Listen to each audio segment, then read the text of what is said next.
जय शिवराय मित्रांनो, आजच्या दिवसाची सुरुवात आपण देवाच्या पूजेपासूनच करूया। तर मित्रांनो, आज माझ्या बायकोने बनवलं माझ्या आवडीचं खास पोह्यांचा चिवडा आणि डब्यासाठी वाळाची भाजी।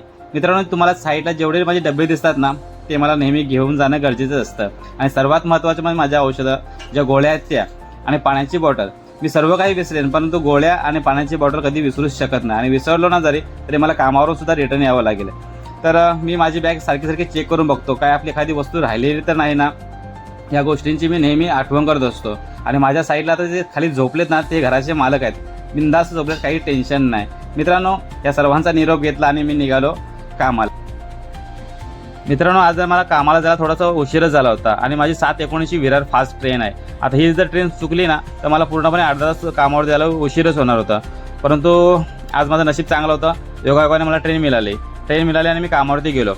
तर कपडे काढण्याच्या अगोदरच मला मशीनवर जाऊन जॉब चेक करणं गरजेचं होतं, कारण की नाईटवाले जे जॉब छापतात ना ते सकाळी जाऊन मी चेक करतो।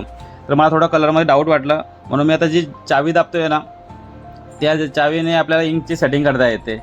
आणि त्याच्या साईडलाच जे एक पॅनल आहे, आता मी बटन दाबतोय, त्या बटनावरती संपूर्ण मशीनचा प्रोग्राम असतो। आणि ह्या प्रोग्राममध्ये आपल्याला जर मशीनमध्ये कुठेही जर लॉक वगैरे आला ना तर सहज माहिती पडतो। मित्रांनो, हे करताना मला टू कलरला सुद्धा एक कॉल आला, चेंज करायला गेलो, कपडे चेंज केले आणि टू कलरला गेलो।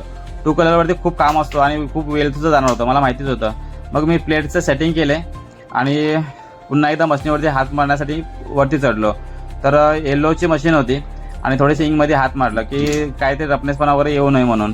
पुन्हा खाली आलो आणि म्हटलं की चला फेडरवरती आपण काहीतरी जाऊन सेटिंग करूया थोडी तरी, जेणेकरून पेपरसुद्धा व्यवस्थित चालेल त्यांचा। मग मी फेडरवरती सेटिंग करण्यासाठी आलो आणि सेटिंग करतच होतो, तेव्हा मला समजलं की पेपर थोडंसं बँडसुद्धा आहे। आणि मग ते पेपर 2 काढले, मी साईडला ठेवले आणि पुन्हा स्टार्ट केलं। आणि आता मित्रांनो, तुम्ही बघू शकता की पेंटिंगमध्ये किती एकदम ग्लो झालेलं आहे ते।